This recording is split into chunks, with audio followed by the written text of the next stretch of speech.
അപ്പൊ ഇതെല്ലാം പറഞ്ഞു കഴിഞ്ഞപ്പോഴത്തേക്കും നിങ്ങൾക്ക് ഒരു ക്യൂരിയോസിറ്റി ഉണ്ടാവും. അപ്പൊ ഇവന്മാരൊക്കെ എങ്ങനെയാ കാനഡയിൽ എത്തിയത്?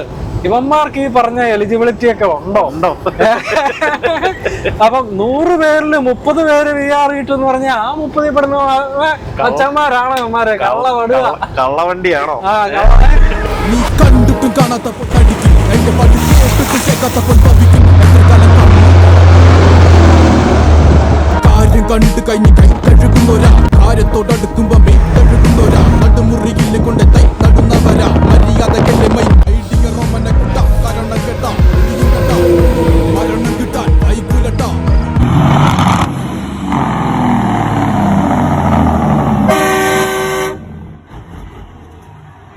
Welcome to Matty's highway logs.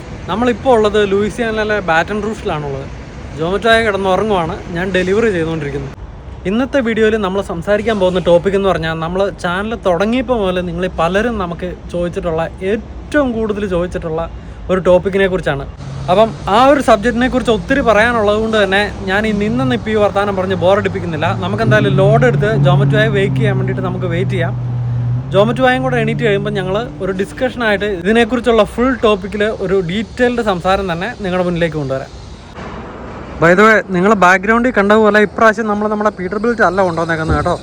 ഇപ്രാവശ്യം നമ്മൾ കൊണ്ടുവന്നേക്കുന്നത് വേണ്ട ST94 എന്ന് പറയുന്ന ഒരു ഫ്രൈറ്റ് ലൈനറാണ്. നമ്മുടെ പീറ്റർബിൽറ്റിനെ എഞ്ചിൻ ലൈറ്റ് ഓണാണ്. അപ്പോൾ അത് വർക്ക്ഷോപ്പിൽ കൊണ്ടുപോയിക്കുക. ഏകദേശം ഒരാഴ്ച എടുക്കും അത് സെറ്റാക്കി കിട്ടാൻ വേണ്ടിയിട്ട്. അപ്പോൾ അതുവരെ ഒരു ബാക്കപ്പ് എന്നുള്ള രീതി ഈ ആഴ്ചത്തെ ട്രിപ്പിന് നമ്മൾ വേണ്ട ST94 ഇതൊരു പഞ്ചാബി ട്രക്കാണ്. അതുകൂടാതെ വേണ്ട ഈ ഒരു ലൊക്കേഷൻ നിങ്ങൾക്ക് ഓർമ്മയില്ലേ? റോട്ടിൽ ഇങ്ങനെ L ഷേപ്പിൽ നമ്മളിങ്ങനെ ഏങ്കോണിച്ചിട്ട് ബാക്കപ്പെടുന്ന ലൊക്കേഷൻ. അവിടെ നമ്മൾ നേരത്തെ വന്നതും കാണിച്ചിട്ടുണ്ട്. ബാറ്റൺ റൂഷിൻ്റെ എല്ലാ ലൂയിസിയാന വീഡിയോകളൊക്കെ കാണുന്നവർക്കറിയാവേ. കണ്ടോ നമ്മുടെ ട്രക്കും ട്രെയിലറും കിടപ്പ് കണ്ടോ? നമ്മളെപ്പോഴൊക്കെ ഇവിടെ വന്നാലും സ്ഥിരം നമുക്ക് ഈ നമ്പർ 2 എന്ന് പറയുന്ന ഡോക്കായിരിക്കും കിട്ടുന്നത്. ഒന്നെങ്കിൽ ഇങ്ങനെ L ഷേപ്പിൽ കറക്റ്റായിട്ട് ഇടാം, അപ്പോൾ ഡോക്ക് കറക്റ്റായിട്ട് കിട്ടുമെങ്കിൽ ഇങ്ങനെ ഇടാം. ഇല്ലാന്നുണ്ടെങ്കിൽ നമുക്ക് നേരെ ഇട്ടിട്ട് ട്രക്ക് റിമൂവ് ചെയ്ത് മാറ്റിയിടണം. അതാണ് ഇവരുടെ ഒരു പോളിസി. അപ്പോൾ വേണ്ട നമ്മുടെ അൺലോഡിങ് നടക്കുക. നമ്മുടെ ഇതിൻ്റെ നേരെ മുമ്പിൽ ഒരു കുന്നുണ്ടേ, ഇതാ കുന്ന്. നമ്മുടെ ഡോക്കിൻ്റെ അവിടെ നിന്ന് ഈ കാണുന്ന ഒരു ചെറിയ കുന്ന് കണ്ടോ? ഈ കുന്ന് കയറി കഴിഞ്ഞാൽ ഇതിൻ്റെ അപ്പുറമാണ് ബാറ്റൺ റൂഷിലെ ഒരു വലിയ പാലം. പാലത്തിനെ കുറിച്ചുള്ള ഡീറ്റെയിൽ ഒക്കെ നേരത്തെ കൊണ്ടുവന്നിട്ടുണ്ടേ. അപ്പോൾ എന്തായാലും സമയം എടുക്കുന്നതുകൊണ്ട് ഈ കുന്നൊന്ന് കയറി നോക്കാം. ഇവിടെ നിന്നുള്ള കാഴ്ച എന്താണെന്നൊക്കെ ഒന്ന് അറിയാമല്ലോ എന്നോർത്ത് കയറിയതാ. കാരണം വന്നു കഴിയുമ്പോൾ ഇതാണ് ഇവിടുത്തെ കാഴ്ച. സൈക്ലിങ്ങിനും എക്സർസൈസിനും ഒക്കെ ഉള്ളൊരു നല്ലൊരു ഏരിയ. നമ്മളെപ്പോഴും നമ്മുടെ ട്രക്കിൽ ഇരുന്നിട്ട് ഇങ്ങോട്ട് നോക്കുമ്പോഴേ ഇതുവഴിയൊക്കെ ആൾക്കാർ റണ്ണിങ്ങും ജോഗിങ്ങും ഒക്കെ ചെയ്യുന്നത് കാണാവേ. അതാണ് കയറി നോക്കിയേക്കുന്നത്. എൻ്റെ പ്രതീക്ഷ ഇതിൻ്റെ അപ്പുറം റിവറും ഇല്ലായിരിക്കുന്നതായിരുന്നു. റിവർ റോഡ് എന്നാണ് ഈ റോഡിൻ്റെ പേര്.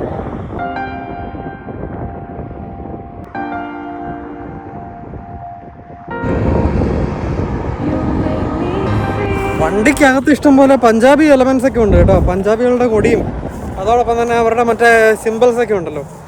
അതുകൊണ്ട് തന്നെ ബോർഡറിൽ ചെന്ന് കഴിഞ്ഞപ്പോഴത്തേക്കും ഉണ്ടല്ലോ, നമ്മുടെ പാസ്പോർട്ട് നോക്കി കഴിഞ്ഞ് കഴിഞ്ഞപ്പോഴത്തേക്കും അവിടെ ഇരുന്ന ഓഫീസറിനാകെ സംശയമായിരുന്നു. നിങ്ങളുടെ പേര് ഇതന്നെ ഇങ്ങനെയും, ഇത് കണ്ടു കഴിഞ്ഞാൽ പഞ്ചാബി വണ്ടിയും ഇതന്നെ ഇങ്ങനെ നിങ്ങളുടെ വണ്ടിയാണോ എന്നൊക്കെ ചോദിച്ചു.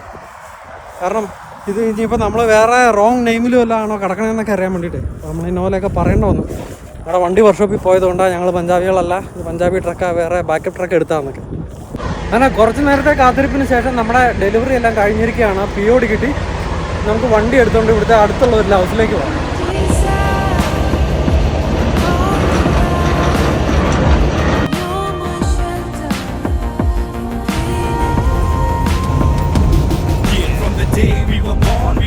അങ്ങനെ നമ്മൾ ലോഡെല്ലാം ഇറക്കി ലൗസി വന്ന് കിടക്കുക കേട്ടോ. നല്ല പാർക്കിംഗ് എല്ലാം കിട്ടി. പോർട്ടല്ലൻ എന്ന് പറയുന്ന ഒരു സ്ഥലത്താണ് നമ്മൾ വന്ന് കിടക്കുന്നത്.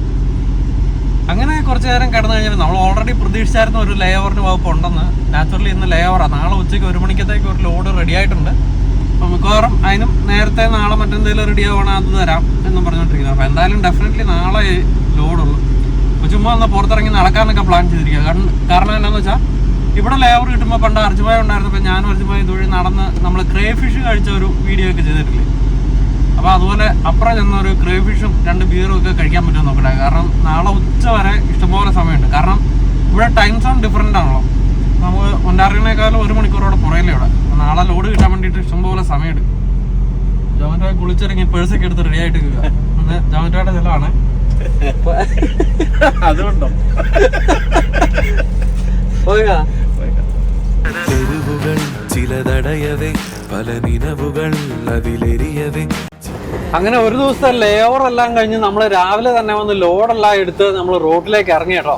ആ ഡീറ്റെയിൽസ് ഒന്നും നമ്മൾ വീഡിയോ കൊണ്ടുവരാണ്ടിരുന്ന എന്നാന്ന് വെച്ച് കഴിഞ്ഞാൽ വെറുതെ ഈ ഒരു ടോപ്പിക്കിനെ കുറിച്ച് സംസാരിക്കാൻ വേണ്ടിയിട്ട് വന്നിട്ട് വെറുതെ ലാഗ് അടിപ്പിച്ച് സമയം കളയണ്ടല്ലോ എന്ന് ഓർത്തു.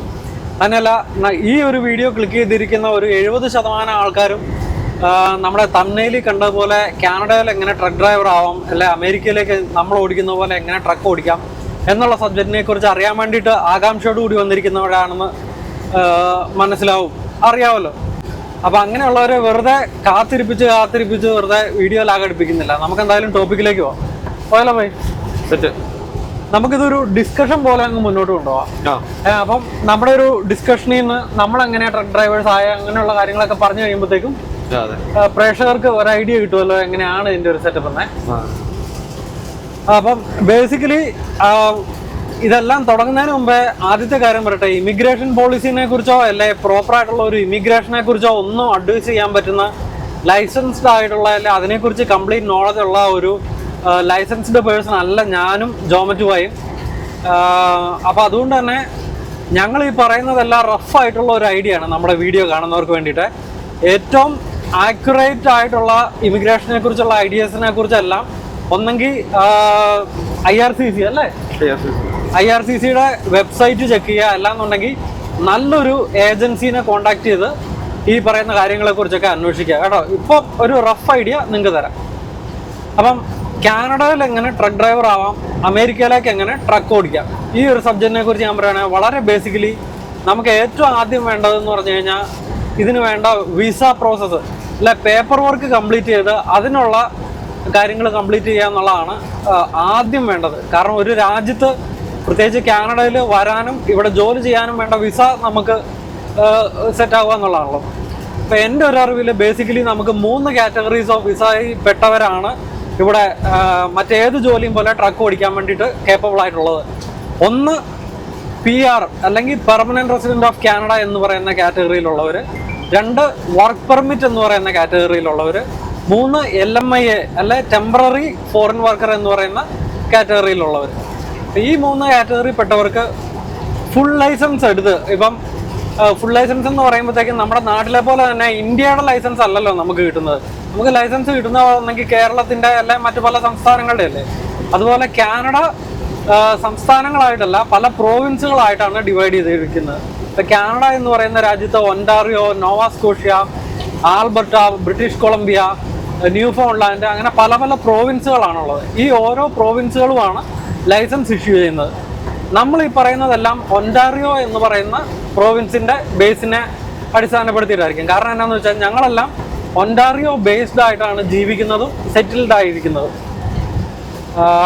പിന്നെ നമ്മുടെ ട്രക്കിങ്ങിനെ സംബന്ധിച്ചിടത്തോളം ഒൻറ്റാറിയോയുടെ കേസ് എന്ന് പറഞ്ഞാൽ അതായിരിക്കും ഏറ്റവും നല്ലത്. കാരണം ട്രക്കിങ്ങിൻ്റെ ഏറ്റവും വലിയ കാനഡയിലെ 2 ഹബ്ബുകൾ എന്ന് പറഞ്ഞാൽ ഒന്ന് ഒൻറ്റാറിയോ ടൊറന്റോ ബേസും പിന്നെ ബ്രിട്ടീഷ് കൊളംബിയ ബേസുമാണ്. അപ്പോൾ അതുകൊണ്ട് തന്നെ ട്രക്കിംഗ് ആഗ്രഹിക്കുന്നവരാണ് എന്നുണ്ടെങ്കിൽ അവർക്ക് സെറ്റിൽ ചെയ്യാൻ പറ്റിയ ഏറ്റവും നല്ല സ്ഥലങ്ങൾ ഒന്നെങ്കിൽ ഒൻറ്റാറിയോ അല്ല ബ്രിട്ടീഷ് കൊളംബിയ ആയിരിക്കും. കാരണം ഈ ഭാഗത്താണ് ആളുകൾ ഏറ്റവും കൂടുതൽ താമസിക്കുന്നതും പിന്നെ ഡിസ്ട്രിബ്യൂഷന് വേണ്ടിയിട്ടും വെയർ ഹൗസുകൾക്ക് ബേസ്ഡ് ആയിട്ടുള്ള ഇവിടുന്ന് പിന്നെ അങ്ങോട്ട് വലിയ വലിയ ഇൻഡസ്ട്രികളുള്ളത്. ഓക്കെ, അപ്പം ഒൻറ്റാറിയോനെ ബേസ് ചെയ്തായിരിക്കും നമ്മൾ കാര്യങ്ങൾ പറയുന്നതെന്നാണ് പറയാൻ ഉദ്ദേശിച്ചത്. ഒൻറ്റാറിയോയിൽ നമുക്ക് ജോലി ചെയ്യാനുള്ള ഈ PR-ലോ വർക്ക് പെർമിറ്റിലോ അല്ല ടെമ്പററി വർക്ക് പെർമിറ്റിലോ ഉള്ള ഒരാളെ സംബന്ധിച്ചിടത്തോളം ഫസ്റ്റ് ചെയ്യേണ്ടതെന്ന് പറഞ്ഞാൽ കാർ ഓടിക്കാൻ വേണ്ടിയിട്ടുള്ള ഫുൾ ലൈസൻസ് എടുക്കുക എന്നുള്ളതാണ്. അതായത് ഒൻറ്റാറിയോയിലെ കാർ ലൈസൻസുകൾ പല കാറ്റഗറിയിലാണ്. ഇപ്പോൾ G എന്ന് പറയുന്നതാണ് കാർ ഓടിക്കാൻ വേണ്ട ലൈസൻസ്, B എന്ന് പറയുന്നത് സ്കൂൾ ബസ് ഓടിക്കാനുള്ള ലൈസൻസ്, D എന്ന് പറയുന്നത് നമ്മുടെ നാട്ടിലെ ടിപ്പർ പോലത്തെ ഒറ്റ പീസുള്ള ട്രക്കുകൾ, A എന്ന് പറയുന്നത് ട്രെയിലർ ഉൾപ്പെടുന്ന ലൈസൻസ്, C എന്ന് പറയുന്നതാണ് ബസ് അല്ലേ, C bus, M motor cycle. ഇങ്ങനെ അങ്ങനെയുള്ള ഈ ലെറ്റേഴ്സിൻ്റെ അടിസ്ഥാനപ്പെടുത്തിയാണ് ഓരോ ലൈസൻസിൻ്റെ കാറ്റഗറി ഒൻറ്റാറിയോയിലുള്ളത്. അപ്പോൾ കാർ ഓടിക്കാനുള്ളത് G ലൈസൻസിൻ്റെ ഫുൾ ലൈസൻസ് എന്ന് പറഞ്ഞു കഴിഞ്ഞാൽ അതിൻ്റെ ഫസ്റ്റ് പ്രോസസ്സ് എന്ന് പറഞ്ഞാൽ G1. അതായത് നമ്മുടെ ലേണേഴ്സ് പോലെ ലൈസൻസ് എടുക്കാൻ വേണ്ടിയിട്ട് ആദ്യം തന്നെ ഇതിൻ്റെ ഡ്രൈവ് ടെസ്റ്റ് സെൻറ്ററിൽ ചെന്ന് നമ്മൾ കമ്പ്യൂട്ടറിൽ ലേണേഴ്സ് പാസ്സാവുന്നതിനാണ് G1 എന്ന് പറയുന്നത്.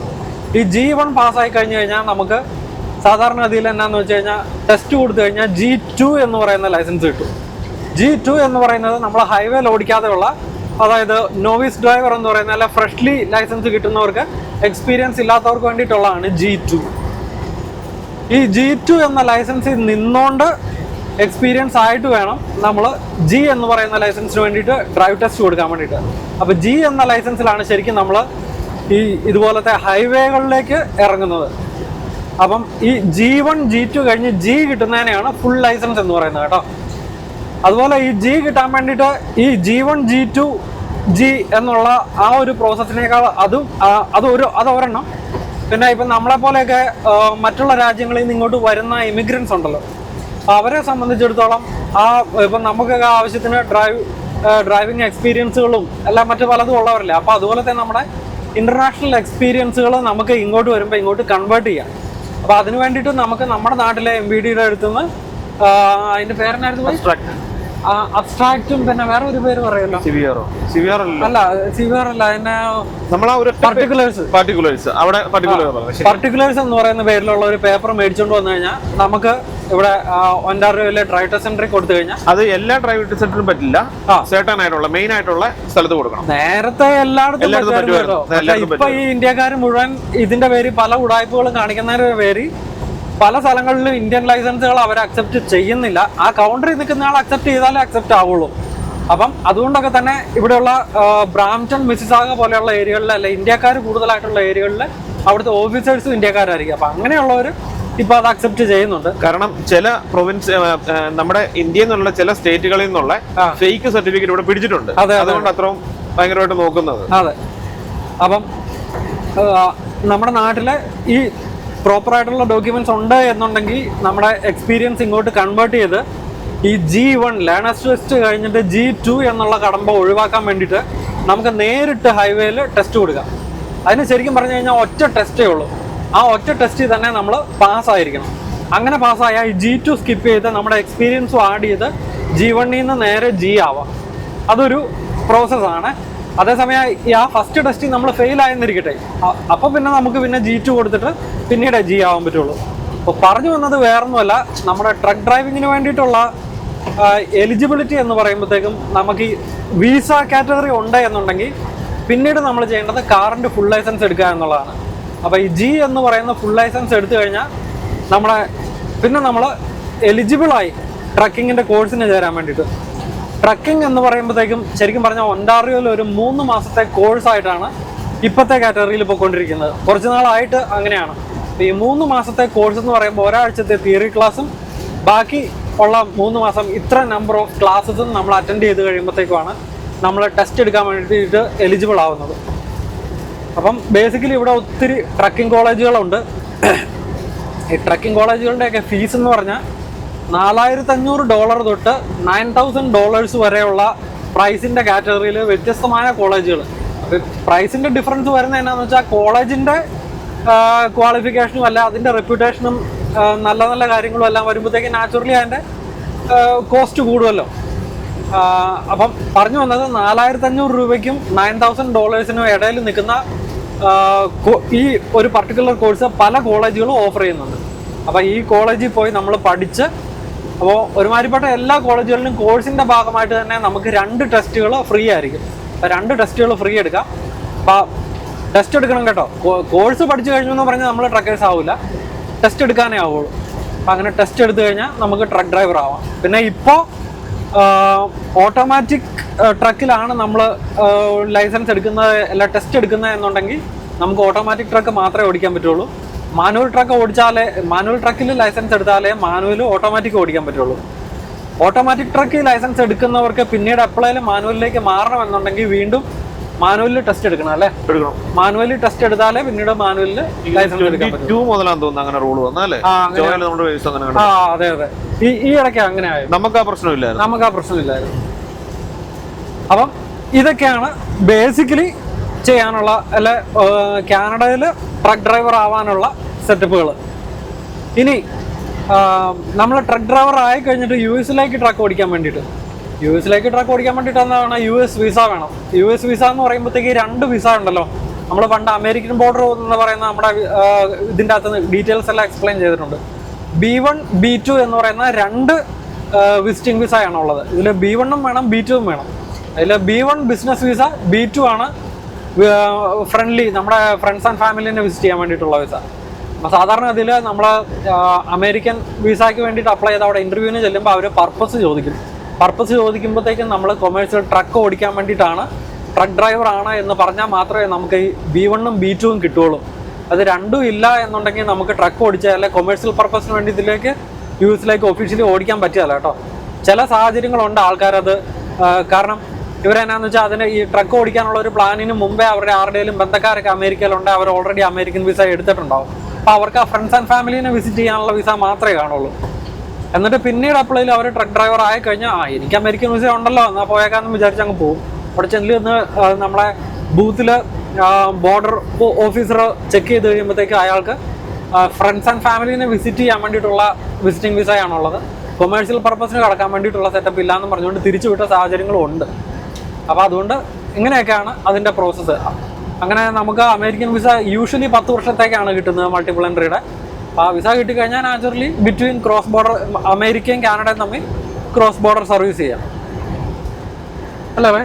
അതെ, നമ്മള് 10 വർഷത്തെ വിസ എന്ന് പറഞ്ഞാൽ നമ്മുടെ പാസ്പോർട്ടിന്റെ വാലിഡിറ്റി എത്രയാണോ അതനുസരിച്ച്. പാസ്പോർട്ടിന്റെ ഇപ്പം 10 വർഷം സ്പാനിലും അതിൻ്റെ അകത്ത് ഇപ്പം നമ്മുടെ 6 വർഷത്തെ പാസ്പോർട്ട് അല്ല പോയി അതിൻ്റെ അകത്ത് ഞാൻ പറയട്ടെ. എനിക്ക് തോന്നുന്നു അർജുൻ ഭായിയുടെ അർജുൻ ഭായിക്ക് ഈ പറഞ്ഞ പോലെ വിസ എക്സ്പയർ ആയില്ല. അപ്പൊ പുള്ളിയുടെ പാസ്പോർട്ട് നേരത്തെ എക്സ്പയർ ആയി എന്നിട്ട് അല്ല അത് കുഴപ്പമില്ല, ഇപ്പൊ നമ്മുടെ അറിവുകളാണല്ലോ.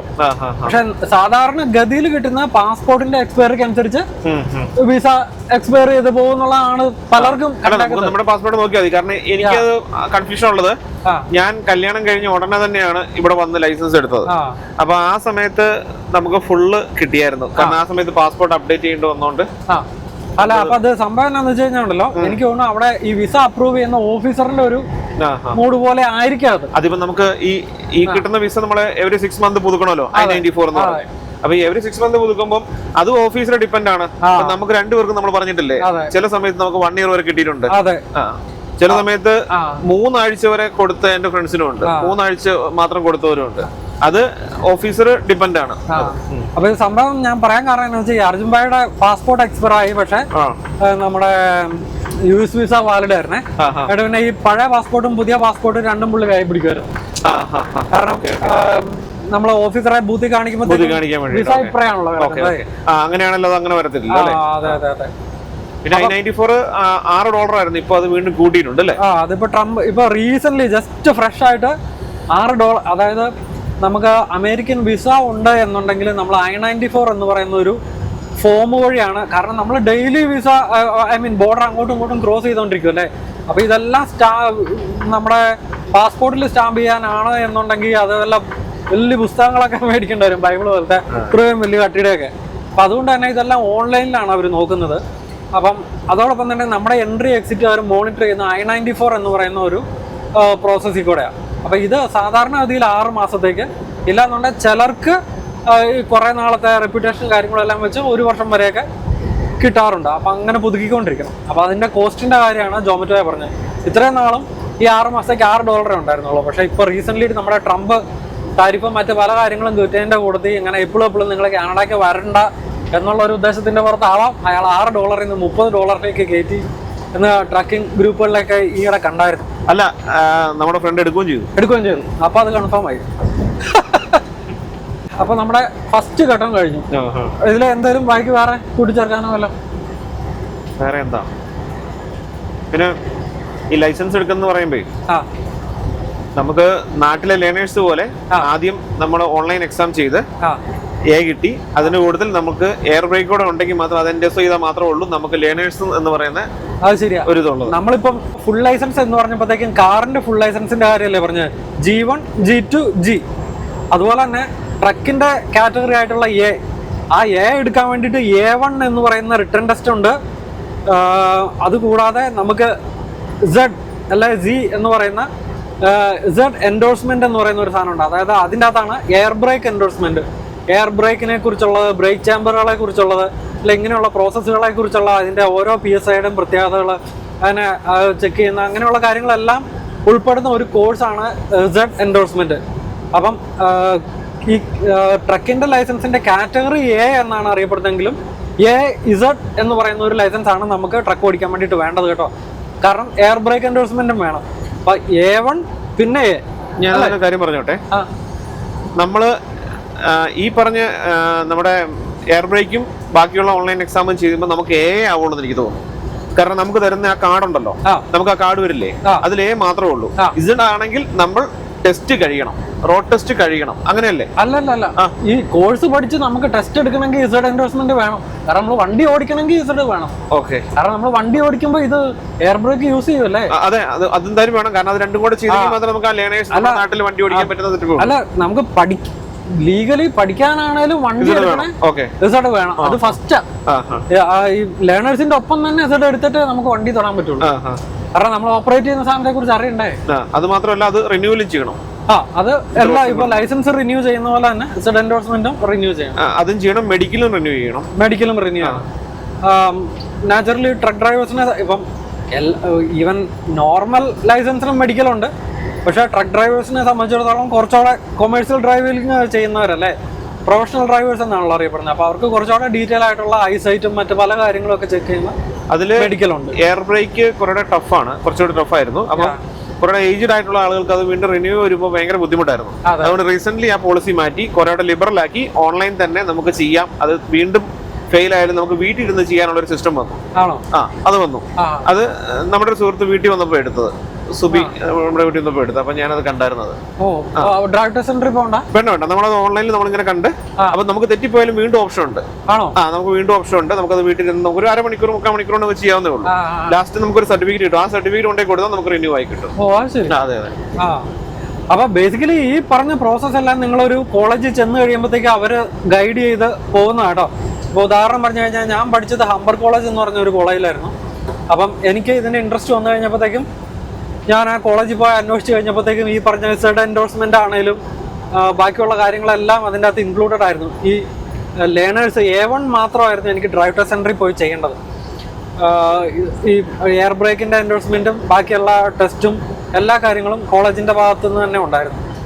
അപ്പം നിങ്ങൾ ഓൾറെഡി കാനഡയിലുള്ള ഒരാളാണ് എന്നുണ്ടെങ്കിൽ നിങ്ങൾ ചെയ്യേണ്ടത്, നിങ്ങൾ ഗൂഗിൾ അടിച്ച് നിങ്ങളുടെ ഏറ്റവും നിയറസ്റ്റ് ആയിട്ടുള്ള ഒരു ട്രക്കിംഗ് കോളേജ് കണ്ടുപിടിക്കുക. ആ കോളേജിന്റെ റിവ്യൂസ് നോക്കുക. ഞാൻ പറയുകയാണെന്നുണ്ടെങ്കിൽ ഏറ്റവും നല്ലത് നല്ല നല്ല കോളേജുകളുമായിട്ട് അഫിലിയേറ്റഡ് ആയിട്ട് ട്രാൻസ്പോർട്ടേഷൻ പ്രോഗ്രാമുകൾ നടക്കുന്നുണ്ട്. അപ്പം അങ്ങനെയുള്ള ഏറ്റവും നല്ല കോളേജുകളിൽ പോയി തന്നെ പഠിക്കുന്നതായിരിക്കും ഏറ്റവും നല്ലത്. കാരണം എപ്പോഴും പഠിച്ചിറങ്ങുമ്പോൾ നന്നായിട്ട് ഇറങ്ങുകയാണെന്നുണ്ടെങ്കിൽ പിന്നീട് നമ്മൾ പേടിക്കേണ്ട കാര്യമില്ല. അതേസമയം നമ്മൾ തെറ്റ് പഠിച്ചിറങ്ങിക്കഴിഞ്ഞാൽ നമ്മൾ ചെയ്യുന്നതും തെറ്റായിരിക്കും. നമ്മൾ ചെയ്യുന്നത് തെറ്റാണെന്ന് മനസ്സിലാക്കാനും പറ്റിയല്ല. അപ്പം അങ്ങനെ വരുമ്പോഴത്തേക്കും നമുക്ക് റോഡിൽ പിന്നീട് ഒത്തിരി ബുദ്ധിമുട്ടുകളുണ്ടാവും. അപ്പം പഠിക്കുമ്പോഴത്തേക്കും ഒരു കരിയറിനെ നമ്മൾ ഇപ്പം ഒരു എഞ്ചിനീയറിംഗ് പഠിച്ചിട്ട് പുറത്തിറങ്ങുന്നത് എങ്ങനെയാണോ, അല്ലെങ്കിൽ ഒരു MBBS പഠിച്ചിട്ട് ഒരു ഡോക്ടർ പുറത്തിറങ്ങുന്നത് എത്രമാത്രം സീരിയസ്നെസ്സോട് കൂടിയാണോ, അതുപോലെ തന്നെ ഒരു കരിയർ ആക്കാൻ തീരുമാനിക്കുന്ന ഈ ഒരു ട്രക്ക് ഡ്രൈവിങ്ങിനെ താത്തി കാണാതെ അതിൻ്റെ ഏറ്റവും നന്നായിട്ട് തന്നെ പഠിച്ച് ഇറങ്ങി നല്ലൊരു ഡ്രൈവർ ആവാൻ വേണ്ടിയിട്ട് തന്നെ അതിൻ്റെതായ വില കൊടുത്ത് തന്നെ ചെയ്യുക എന്നുള്ളതാണ്. ചിലപ്പോൾ നമ്മൾ നിസാര ലാഭത്തിന് വേണ്ടിയിട്ട് ഏതെങ്കിലും ഉടായ്പ കോളേജുകളിൽ പോയി തല വെച്ച് കഴിഞ്ഞാൽ വേണം പൈസയുടെ ലാഭം നോക്കിയായിരിക്കും. ഇന്നല്ലേ നാളെ ചെയ്യുന്ന മിസ്റ്റേക്കുകൾ എന്താണെന്ന് നമ്മളറിയില്ല. നമുക്ക് റോഡിൽ ഇഷ്ടംപോലെ പുൾ ഓവറുകൾ വരും. പോലീസുകാർ പിടിച്ചു കഴിയുമ്പോഴത്തേക്ക് നമ്മൾ പ്രശ്നത്തിൽ പെടും, ലൈസൻസ് പോവും, ഈ ജോലി നമുക്ക് ഉപേക്ഷിക്കേണ്ടി വരും. ഒത്തിരി ലീഗൽ പ്രശ്നങ്ങളിലേക്കൊക്കെ നമ്മൾ പോയി വീഴും. അപ്പോൾ അതിലേക്കൊക്കെ പോകാതെ പഠിക്കുമ്പോൾ നല്ല രീതിയിൽ പഠിച്ചിറങ്ങി ആ കരിയറിനെ അതിൻ്റെതായ സീരിയസ്നെസ്സോടുകൂടി എടുക്കുന്നതായിരിക്കും ഏറ്റവും നല്ലത്. അങ്ങനെയൊക്കെ പറഞ്ഞ് നമ്മുടെ ഫസ്റ്റ് സെക്ഷൻ നമുക്ക് അവസാനിപ്പിച്ചാലോ? ചില ഡ്രൈവിംഗ് സ്കൂളുകൾ ലോൺ കൊടുക്കുന്നുണ്ട്. പിന്നെ ആമസോൺ പോലുള്ള കമ്പനികൾ പെർമനന്റ് സ്റ്റാഫ് ആയാൽ അവർക്ക് ഓപ്ഷൻ ഉണ്ട്. കാനഡയിലും അമേരിക്കയിലും ഉണ്ട്. അവർക്ക് ഫ്രീ ആയിട്ട് ചെയ്യുന്ന ഓപ്ഷൻ ഉണ്ട്. എന്നിട്ട് അവരുടെ പിന്നീട് കോൺട്രാക്ട് അവരുമായിട്ട് വെച്ചിട്ട് അവരുമായിട്ട് കോൺട്രാക്റ്റും ഇല്ല. അതാണ് ഏറ്റവും വലിയ കാര്യം. അപ്പൊ പിന്നെ ഇവർക്ക് മീൻസ് എനിക്ക് അറിയത്തില്ല, ഒരു 6 മാസത്തിനുള്ളിൽ അവരോട് പോകുന്നുണ്ട്, 4 മാസത്തിനുള്ളിൽ പോകുന്നുണ്ട്. അങ്ങനെ എടുത്തത് അത് കോൺട്രാക്ട് ബ്രേക്ക് ചെയ്യുമ്പോഴത്തേക്ക് അവരുടെ ഇന്ന് പൈസ ഇത്ര കട്ട് ചെയ്യുന്നുള്ള ഒരു ഇതാണെന്ന് എനിക്ക് തോന്നുന്നു. ഇല്ലെന്നാണ് പറഞ്ഞത്. ഇപ്പം ലിനോയ് ഇപ്പം 2 പ്രാവശ്യം ടെസ്റ്റ്. ഇപ്പം നമ്മുടെ ഇവിടുത്തെ പോലെ അവിടെ കുറെ നല്ല US-ല് അവൻ ആമസോണിന്റെ ഇതിൽ 2 പ്രാവശ്യം ചെയ്തതാണ് ടെസ്റ്റ്. അപ്പൊ അത് ഞാൻ പറയാൻ കാരണം, ആമസോണിൽ പെർമനന്റ് സ്റ്റാഫ് ആയാലും അങ്ങനെ ഒരു ഓപ്ഷൻ ഉണ്ട്. എന്തായാലും അങ്ങനെ ഓപ്ഷൻ ഉണ്ട്. കാരണം അത് അബ്സല്യൂട്ട്ലി ഫ്രീ ആയിട്ട് അവർ പഠിപ്പിക്കുന്നുണ്ട്. ഫോർക്ക് ലിഫ്റ്റ് ഒക്കെ പഠിപ്പിക്കുന്ന പോലെ തന്നെ ഞാൻ കുറച്ച് കേട്ടിരിക്കുന്ന, ഞാൻ കേട്ടേക്കണ എങ്ങനെയാണ്, അതായത് അവര് നമ്മളെ ഫ്രീ ആയിട്ട് പഠിപ്പിക്കും, പക്ഷെ അവർക്ക് നമ്മൾക്ക് പണ്ട് നാട്ടിലൊക്കെ നഴ്സിംഗിന് ബോണ്ടില്ലേ, അതുപോലെ ഈ ഒരു എഗ്രിമെന്റില്ല. കാരണം അവര് നമ്മളെ പഠിപ്പിച്ചു കഴിയുമ്പോൾ ഇത്ര നാൾ അവർക്ക് വേണ്ടി ജോലി ചെയ്തോളാം എന്നുള്ള ഒരു എഗ്രിമെന്റ്. എനിക്ക് അതിനെ കുറിച്ച് എനിക്ക് അത്ര ക്ലാരിറ്റി ഇല്ല. അത് ബ്രേക്ക് ആയി കഴിഞ്ഞാൽ അവര് പൈസ പേയ്മെന്റ് കൊടുക്കേണ്ടി വരും എന്നുള്ള രീതിയിൽ. എനിവേ അതിന് പല ഓപ്ഷൻസ് ഉണ്ട്. ബട്ട് സ്റ്റിൽ നിങ്ങൾക്ക് ഫസ്റ്റ് വേണ്ടത് വിസയാണ് കേട്ടോ. വിസ ഉണ്ടെന്നുണ്ടെങ്കിൽ ബാക്കി എല്ലാ കാര്യങ്ങളും നടക്കും. അങ്ങനെ ഫസ്റ്റ് പാർട്ട് നമ്മൾ കൺക്ലൂഡ് ചെയ്ത് കഴിഞ്ഞാൽ നമുക്ക് ഇനി ഇതിന്റെ രണ്ടാമത്തെ കാറ്റഗറിയിലേക്ക് പോകാം. രണ്ടാമത്തെ കാറ്റഗറി എന്ന് പറയുമ്പോഴത്തേക്ക് നമ്മൾ ആദ്യം പറഞ്ഞ 3 വിസ കാറ്റഗറി ഉണ്ടല്ലോ, അതാണ് നമുക്ക് ഫസ്റ്റ് വേണ്ടതും ഏറ്റവും ഇമ്പോർട്ടൻ്റ് ആയിട്ടുള്ള ഘടകവും. അങ്ങനെ നമ്മുടെ രണ്ടാമത്തെ സെക്ഷൻ ആയിട്ടുള്ള വിസ കാറ്റഗറികളെ കുറിച്ച് പറയാം. അത് വളരെ ഇമ്പോർട്ടൻ്റ് ആണ്. കാരണം എന്താണെന്ന് വെച്ച് കഴിഞ്ഞാൽ ഇപ്പം നമ്മുടെ വീഡിയോ കാണുന്ന ഒത്തിരി പേര് നാട്ടിൽ നിന്ന് എങ്ങനെ ട്രക്ക് ഡ്രൈവർ ആയിട്ട് അങ്ങോട്ട് വരാം എന്നുള്ള രീതിയിൽ ചിന്തിക്കുന്നുണ്ട്. പക്ഷെ അത് ഒരു പരിധി വരെ ഒരു 95% ഓക്കെ ആയിട്ടുള്ള ഒരു കാര്യമല്ല കേട്ടോ. ഇപ്പം നമ്മളെ ഏറ്റവും സംബന്ധിച്ചിടത്തോളം നമ്മൾ പറഞ്ഞല്ലോ, പെർമനന്റ് റെസിഡൻസി എന്ന് പറയുന്ന ഒരു വിസയാണ് ഇപ്പം നമ്മളെ സംബന്ധിച്ച് അച്ചീവ് ചെയ്യേണ്ട ഒരു കാര്യം. അത് കഴിഞ്ഞിട്ട് പിന്നെ സിറ്റിസൺഷിപ്പ് നാച്ചുറലി. PR എന്ന് പറയുന്ന ഒരു കാറ്റഗറി വരുമ്പോഴത്തേക്കും വോട്ടവകാശം ഇല്ലാത്ത ഒരു സിറ്റിസന് കിട്ടുന്ന അല്ലെ ആ രീതിയിലാണ് അതിൻ്റെ ഒരു കാറ്റഗറി. ഇപ്പോൾ വർക്ക് പെർമിറ്റിലുള്ള ഒരാളെ സംബന്ധിച്ചിടത്തോളം, അല്ലെ LMI അല്ലെ ടെമ്പററി വർക്ക് പെർമിറ്റിലുള്ള ഒരാളെ സംബന്ധിച്ചിടത്തോളം അച്ചീവ് ചെയ്യേണ്ട ഒരു വിസ സ്റ്റാറ്റസ് എന്നാണ് PR അറിയപ്പെടുന്നത്. കാരണം എല്ലാവരുടെയും ഉദ്ദേശം PR അച്ചീവ് ചെയ്യുക എന്നുള്ള. PR അച്ചീവ് ആയാൽ പിന്നെ നമ്മൾ കാനഡ സെറ്റിൽഡ് ആയി. PR സ്റ്റാറ്റസ് ഉള്ള ഒരാളെ സംബന്ധിച്ചിടത്തോളം അയാൾക്ക് ഇഷ്ടമുള്ള എംപ്ലോയറിൻ്റെ അടുത്ത് മാറി മാറി ജോലി ചെയ്യുവോ, ബിസിനസ് ചെയ്യുവോ, ഇപ്പോൾ ഇന്നലെ നാളെ 2 ട്രക്ക് മേടിച്ച് നമുക്ക് ഇവിടെ ബിസിനസ് തുടങ്ങണമെങ്കിലോ ഒക്കെ നമുക്ക് അതിനുള്ള ഫ്രീഡം അച്ചീവ് ചെയ്യുന്നതാണ് PR എന്ന് പറയുന്ന സ്റ്റാറ്റസ്. അതേസമയം വർക്ക് പെർമിറ്റ് ആണെങ്കിൽ നമുക്ക് തന്നെയാണ് നമുക്കൊരു ഇത്ര കാലയളവ് ഉണ്ടാവും നമുക്ക് ജോലി ചെയ്യാൻ ഫ്രീഡം ഉള്ള. ആ കാലയളവിൽ ചിലപ്പോൾ 2 വർഷമാകാം, ചിലപ്പോൾ 3 വർഷമാകാം. ആ കാലയളവിൽ നിന്നുകൊണ്ട് നമുക്ക് ഏതെങ്കിലും ഒരു കമ്പനിയിൽ ജോലി മേടിച്ച് ജോലി ചെയ്യാം. ആ ജോലി കഴിയുമ്പോഴത്തേക്കും ഒന്നെങ്കിൽ വീണ്ടും വർക്ക് പെർമിറ്റിന് വേണ്ടിയിട്ട് പൈസ കൊടുത്ത് വർക്ക് പെർമിറ്റ് പുതുക്കുക, അല്ലെങ്കിൽ തിരിച്ച് നാട്ടിൽ പോകുക എന്നുള്ളതാണ് ഓപ്ഷൻ. ഇനി മൂന്നാമത്തെ ഘടകമായിട്ടുള്ള LMI, അതാണ് ഏറ്റവും ഡേഞ്ചറസ് ആയിട്ടുള്ള ഒരു ഏരിയ. കാരണം എന്താണെന്ന് വെച്ച് കഴിഞ്ഞാൽ ഒന്നെങ്കിൽ വർക്ക് പെർമിറ്റോ PR ആണ് പ്രോപ്പറായിട്ട് ഇവിടെ ജോലി ചെയ്യാനും ജീവിക്കാനും വേണ്ട വിസകളെ. ഈ LMI എന്ന് പറഞ്ഞാൽ ലേബർ മാർക്കറ്റ് ഇമ്പാക്റ്റ് അസസ്മെന്റ്. സംഭവം എന്താണെന്ന് വെച്ച് കഴിഞ്ഞാൽ ഇവിടെയുള്ള ബിസിനസ് ഓണേഴ്സിനെ സംബന്ധിച്ചിടത്തോളം ഗവൺമെന്റിന്റെ അടുത്ത് പ്രൂവ് ചെയ്യാണ് ആ ബിസിനസ്സിന് വേണ്ട ഒരു പർട്ടിക്കുലർ ജോലി ചെയ്യാൻ വേണ്ടിയിട്ട് സ്കിൽഡ് ആയിട്ടുള്ള ഒരു ആളെ കാനഡയിൽ നിന്ന് എനിക്ക് കിട്ടുന്നേ ഇല്ല. അപ്പോൾ അതുകൊണ്ട് തന്നെ എൻ്റെ ബിസിനസ് സ്ട്രഗിളിങ്ങിലാണ്. ആ സ്കില്ലുള്ള ഒരാളെ എനിക്ക് പുറത്തുനിന്ന് ഹയർ ചെയ്യണമെന്ന് ഒരു ബിസിനസ്സോ അല്ലെ ഒരു ബിസിനസ് ഗവൺമെൻറ്റിനെ കൺവിൻസ് ചെയ്ത് കഴിഞ്ഞാൽ കാനഡയുടെ പുറത്തുനിന്ന് ആ ഒരു പർട്ടിക്കുലർ കാര്യം ചെയ്യാൻ വേണ്ടിയിട്ടുള്ള സ്കിൽഡ് ആയിട്ടുള്ള ഒരാളെ കൊണ്ടുവരാൻ വേണ്ടിയിട്ട് ആ ബിസിനസ്സിനെ ഗവൺമെൻറ് അനുവദിക്കും. അപ്പോൾ അങ്ങനെ ആ ഒരു പർട്ടിക്കുലർ ബിസിനസ്സിന് ഇഷ്യൂ ചെയ്യാൻ പറ്റുന്ന വിസയാണ് LMI വഴി കിട്ടുന്ന വർക്ക് പെർമിറ്റ് എന്ന് പറയുന്നത്. ടെമ്പററി ഫോറിൻ വർക്കർ പ്രോഗ്രാം എന്നാണ് പറയുന്നത് കേട്ടോ. ഇത് ഇത്രയും നാളും കുറച്ചുകൂടെ ലിബറൽ ആയിരുന്നു. ഒത്തിരി പേര് യൂട്ടിലൈസ് അല്ല മിസ്യൂസ് ചെയ്തിട്ടുണ്ട്. പക്ഷെ ഇപ്പം റൈറ്റ് നൗ അത് ഭയങ്കര ടൈറ്റ് ആക്കിയേക്കുക. ആ വിസയിൽ ഉള്ളവർക്ക് ആർക്കും അവർക്ക് പ്രോമിസ് ചെയ്യപ്പെട്ട കാര്യങ്ങളൊന്നും കിട്ടുന്നുമില്ല. അല്ലാതെ മുന്നോട്ട് പോകുന്ന കാര്യമെല്ലാം കൺഫ്യൂഷനിലായിട്ട് ഇരിക്കുന്നു. അപ്പോൾ അതിനെക്കുറിച്ചൊക്കെ പിന്നീട് പറയാം. പക്ഷേ ഈ സംഭവം എന്ന് പറഞ്ഞാൽ ഇതാണ്. ഈ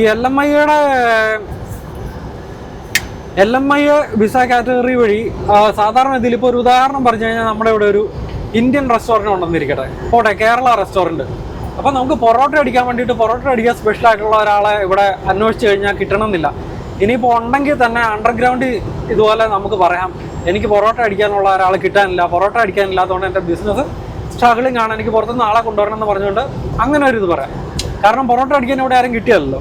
അതേസമയം ചൈനീസ് റെസ്റ്റോറൻ്റ് ആണ്, അതുപോലെ അങ്ങനെ മറ്റു പല കാര്യങ്ങളും. അപ്പോൾ അതൊക്കെയാണ് ഈ LMI കൊണ്ട് ഉദ്ദേശിക്കുന്നത്.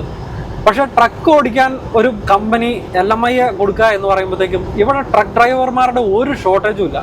ഇഷ്ടംപോലെ ട്രക്ക് ഡ്രൈവേഴ്സാണ് എല്ലാ കാറ്റഗറിയിൽ നിന്നും കിടക്കുന്നത്. അതിനിപ്പോൾ വേറെ ഒന്നും അറിയണമെന്നില്ല, ഇംഗ്ലീഷ് അറിയണം, ലൈസൻസ് വേണം, ഇത്രയല്ലേ ഉള്ളൂ. അപ്പോൾ അതുകൊണ്ട് തന്നെ ട്രക്ക് ഡ്രൈവിങ്ങിൻ്റെ കാറ്റഗറി LMI കിട്ടാൻ വേണ്ടിയിട്ട് സാധ്യത കുറവാണ്.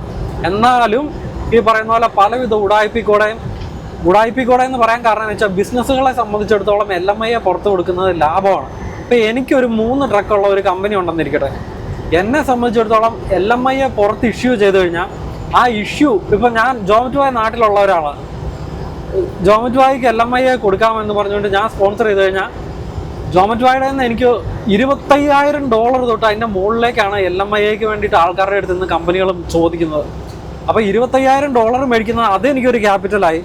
അതോടൊപ്പം തന്നെ ജോമറ്റോയുടെ വന്നു കഴിഞ്ഞാൽ ജോമറ്റോയ്ക്ക് എനിക്ക് വേണ്ടിയിട്ട് മാത്രമേ ജോലി ചെയ്യാൻ പറ്റുള്ളൂ.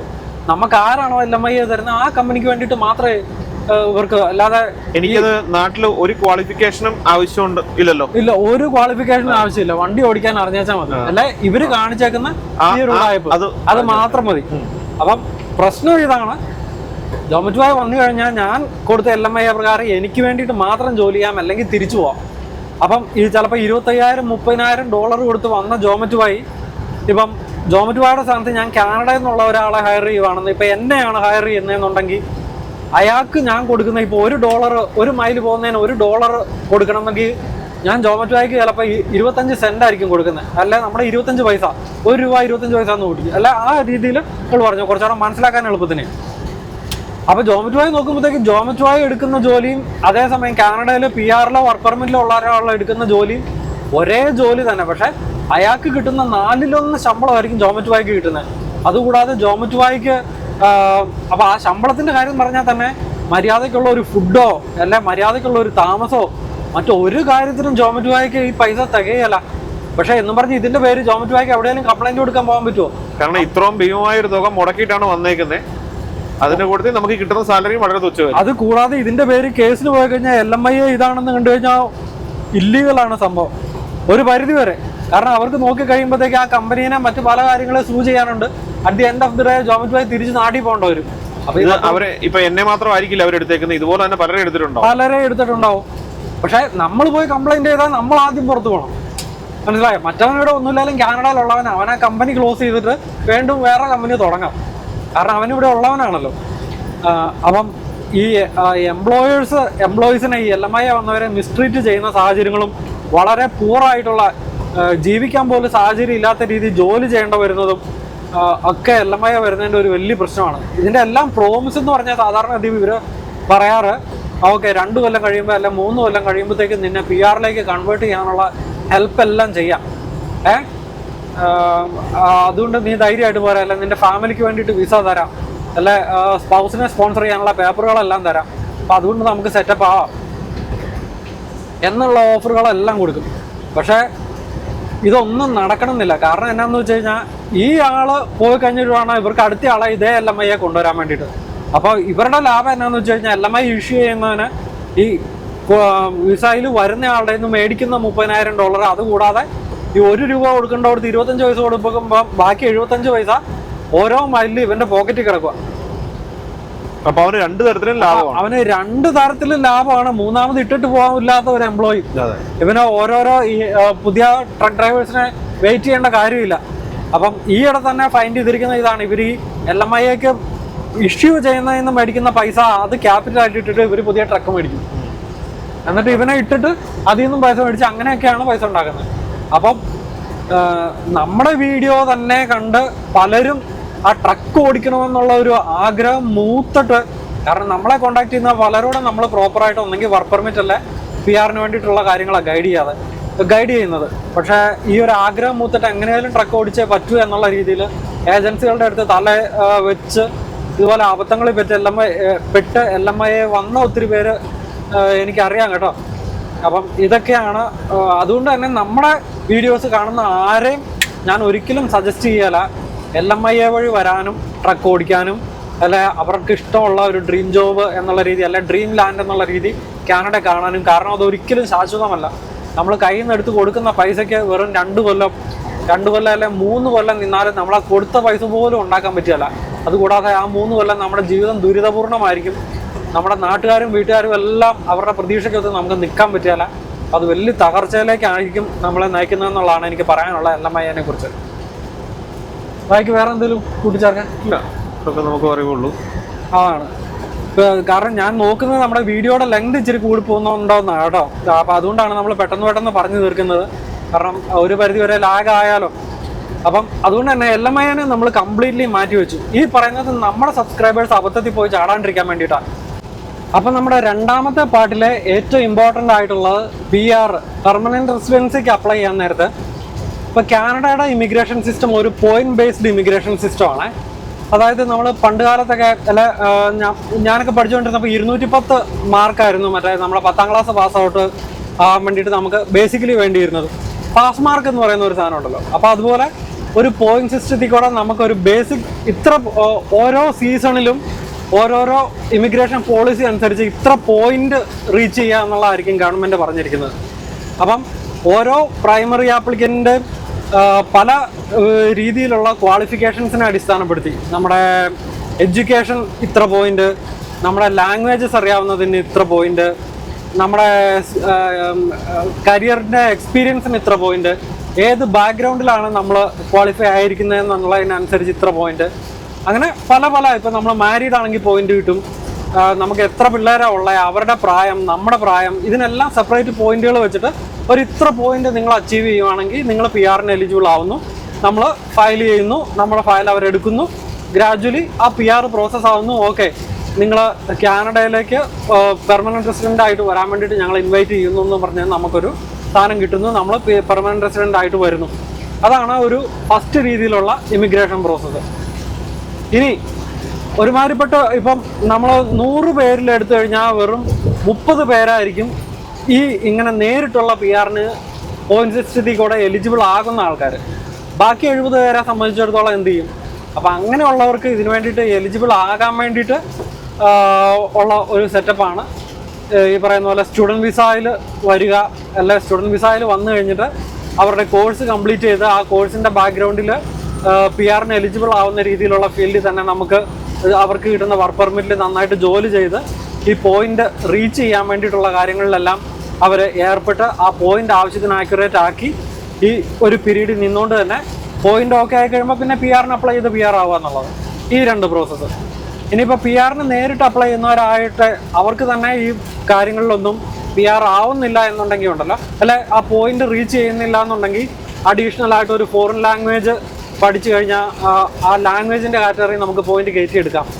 IELTS-ന് കൂടുതൽ പോയിന്റ് മേടിച്ചു കഴിഞ്ഞാൽ നമുക്ക് പോയിന്റ് കയറ്റിയെടുക്കാം.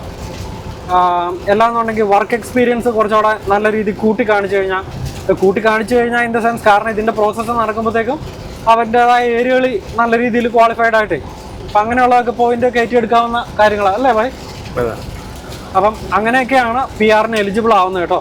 അപ്പം ബേസിക്കലി PR അല്ല വർക്ക് പെർമിറ്റ് ഉണ്ടെങ്കിൽ മാത്രമേ നമുക്ക് കാനഡ വരാനും ഈ പറയുന്ന പോലെ ആ എലിജിബിലിറ്റി നിന്നുകൊണ്ട് മറ്റ് ഏത് ജോലിയും ചൂസ് ചെയ്യാം എന്നുള്ളതിൻ്റെ ബേസിൽ നമുക്ക് ട്രക്ക് ഡ്രൈവർ ആവാനും പറ്റുള്ളൂ. അല്ലാതെ നമുക്ക് നാട്ടിൽ നിന്ന് ഞാൻ നന്നായിട്ട് ട്രക്ക് ഓടിക്കുന്ന ഒരാളാണ്, അല്ലെങ്കിൽ നന്നായിട്ട് ലോറി ഓടിക്കുന്ന ഒരാളാണ്, ഞാൻ നന്നായിട്ട് ട്രെയിലർ ഓടിക്കും, എനിക്ക് ഗൾഫിലെ എക്സ്പീരിയൻസ് ഇത്രയുണ്ട്, സൗദിയിലെ എക്സ്പീരിയൻസ് ഇത്രയുണ്ട്, യൂറോപ്പിലെ എക്സ്പീരിയൻസ് ഇത്രയുണ്ട് എന്നൊന്നും പറഞ്ഞിട്ട് നോർത്ത് അമേരിക്ക കാനഡയിൽ ഒരു കാര്യമില്ല.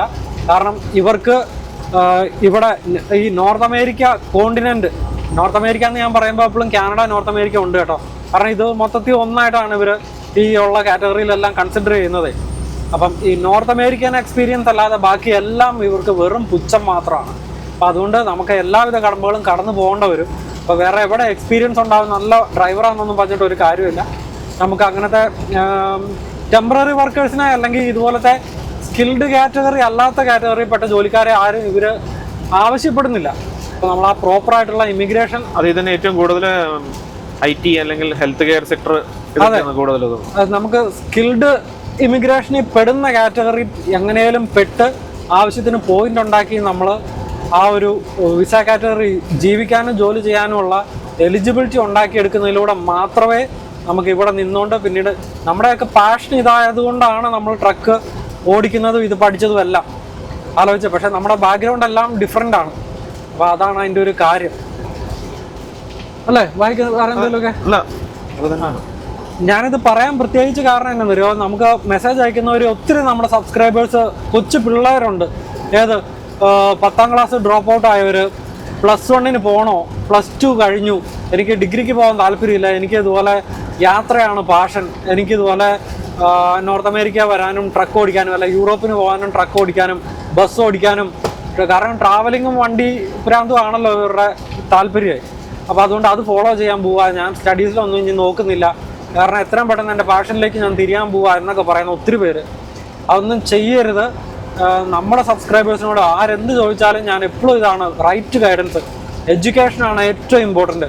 കാരണം ഇന്നല്ലേ നാളെ നമുക്ക് ജീവിതത്തിൽ ഇഷ്ടംപോലെ സാഹചര്യങ്ങൾ ഫേസ് ചെയ്യപ്പെടുക, എഡ്യൂക്കേഷൻ്റെ കുറവ് നമുക്ക് നമ്മുടെ സെൽഫ് റെസ്പെക്റ്റിനെയും മറ്റ് പല കാര്യങ്ങളെ അഫക്റ്റ് ചെയ്യുന്ന രീതിയിൽ.